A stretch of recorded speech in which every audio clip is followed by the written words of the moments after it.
সুপ্রিয় দর্শক, আপনারা যারা মাধবপুর আসবেন, শ্রীমঙ্গলে বেড়াতে আসবেন, প্রথমে ঢাকা থেকে বাসে অথবা ট্রেনে আসতে পারেন। এসে শ্রীমঙ্গলে নামবেন। নামার পরে এখানে দেখার অনেক কিছু আছে। পাহাড় আছে, চা বাগান আছে। এখানে প্রাকৃতিকভাবে খুবই সুন্দর, দেখার মতো।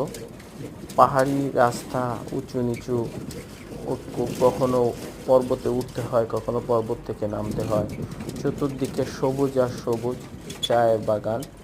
এবং এখানে কিছু লেক আছে, লেকের ভিতরেও লেকটাও দেখতে খুব সুন্দর, আপনারা এসে দেখতে পারেন।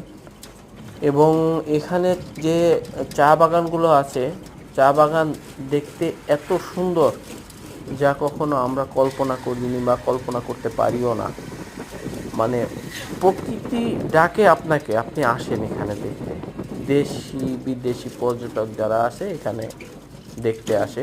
দেখেন, এ জায়গার একটা বৈশিষ্ট্য আছে, কিছু মহিলারা আছে যারা অনেক দূর থেকে পানি নিয়ে আসে তাদের পানি ব্যবহারের জন্য, দূর থেকে গিয়ে পানি নিয়ে আসে।